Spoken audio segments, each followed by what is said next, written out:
What's up, everybody? Zach here from thegameraccess.com. I'm here with a gaming legend, the one and only David Jaffe. What do you think of E3 so far?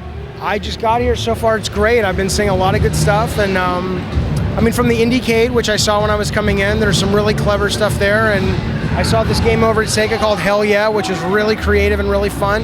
And then obviously being here at the EA booth, just filled with, you know, sort of the epitome of next gen kind of AAA kind of top of the food chain in terms of production quality and scope and scale. So it's kind of cool to kind of see this year there's just a big variety of just game types and scopes and imagination and stuff. So I mean, just playing Need for Speed and watching Dead Space 3, I think it's cool because you're in that point of the cycle where the teams understand the tech, they understand the hardware, they've got their engines down, and so you see a lot more imagination, a lot more chance taking, a lot more just polish.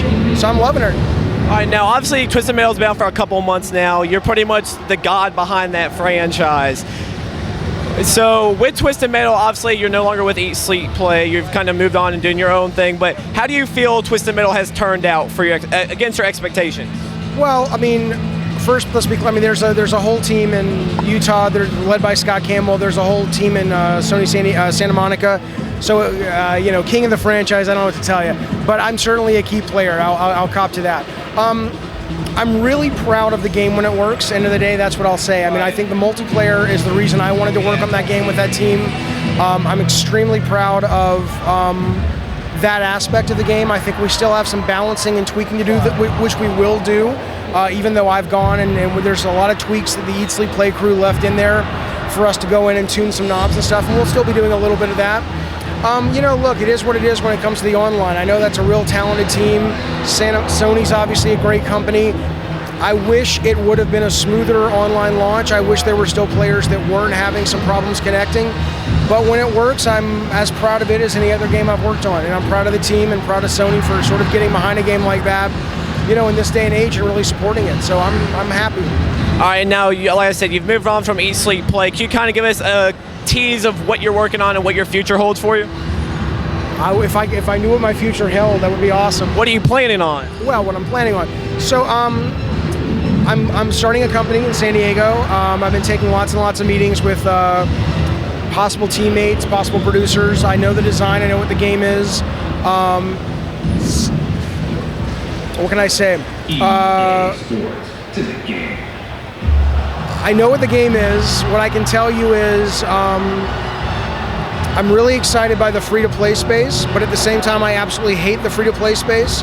I think the business model is really problematic for gamers, and I have an IP and an idea and a design, and I'm building a team around the idea of making a free-to-play game that takes all the great stuff of free-to-play, the no barrier of entry, the great access, social aspects of it, but really kind of rethinks aspects of the business model in order to bring kind of more people like me or people who have played the games that we've worked on in the last 15 plus years. I want to make a game for people like me and for people like them that takes the benefits of free-to-play but also fixes some of the aspects of the model that I find problematic from a gamer's perspective.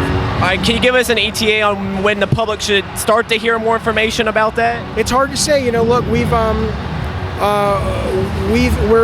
out having wonderful meetings with possible partners, a lot of interest from VC people, a lot of interest from publishers, but I'll tell you what, we've also looked at kickstarting, right? I sat down last night, I went to a party, I'm sitting there with Tim Schafer and with Genova from that game company, and we're just having a great conversation, and talk turned to Tim's Kickstarter, and he's like, man, you know, you should do it, and frankly, you know, we're tempted, we might. And so obviously if we go Kickstarter, there's a lot of information that's going to come out soon, because basically our partner is going to be the gamers and the public, and they're going to hopefully, you know, want to kind of work with us to make this thing. And so honestly, we may end up going that route because we want to change that free-to-play model enough that it may be that publishers are really happy with the free-to-play models they've got, and they don't want to mess with the free-to-play model. So it may be that we have to go out to gamers who say, yeah, we love aspects of it like you guys do, but we want to shake shit up in that business aspect, and so we may go Kickstarter for a number of reasons. So that's a long answer, right? Right. But end of the day, my point is